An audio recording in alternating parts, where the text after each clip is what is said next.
बिस्मिल्लाहिर्रहमानिर्रहीम। मोहतरम सामईन व नाज़रीन, आज का हमारा मौजू कुदरती आफ़ात क्यों आती हैं। कुदरती आफ़ात के असबाब क्या होते हैं, उनके असरात क्या होते हैं, उनके नताइज क्या होते हैं और ऐसी सूरत हाल के अंदर हमें क्या करना होता है।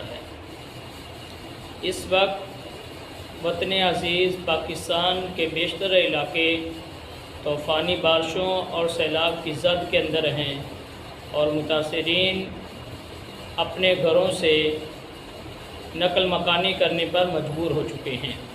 बहुत सारे लोग मुख्तलिफ़ जगहों पर खुले आसमान के नीचे बेयारो मददगार मौजूद हैं, उनका कोई वहाँ पुरसान हाल नहीं, लेकिन हुक्मरान तबका वो अपनी अयाशियों में मसरूफ़ अमल है।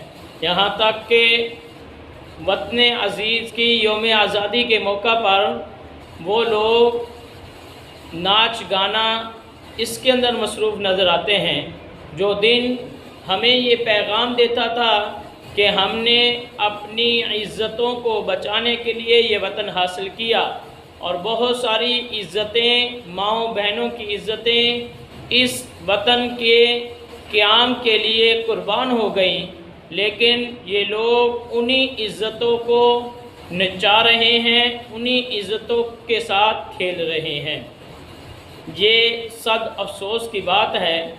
इसके अंदर एक बात तो ये है कि हदीस पाक में मौजूद है, आमालुकुम उम्मालुकुम, तुम्हारे आमाल ही तुम्हारे हुक्मरान हैं।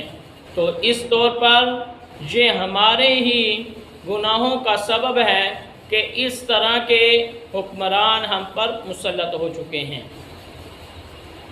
अब हमें देखना ये है कि ये आफ़ात जो आजमाइश के तौर पर, इम्तिहान के तौर पर हम पर नाजिल होती हैं और हम इसके अंदर मुब्तला हैं, तो इनके असबाब क्या हैं, इनके असरात क्या होते हैं और इनके नताइज क्या होते हैं और ऐसी सूरत हाल के अंदर हमारा फ़र्ज़ क्या बनता है, हमारी ज़िम्मेदारियाँ क्या हैं।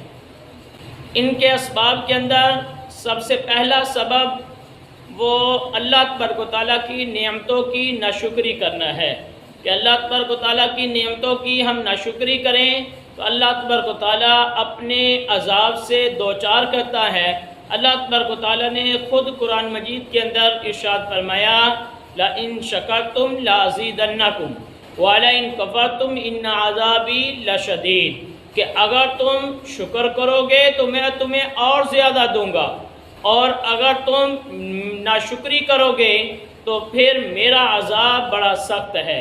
तो इन आजमाइशों के आने का एक सबब, इन आफ़ात के हवादिस के आने का एक सबब ये है कि हम अल्लाह तबारक व तआला की नेमतों की नाशुक्री करते हैं।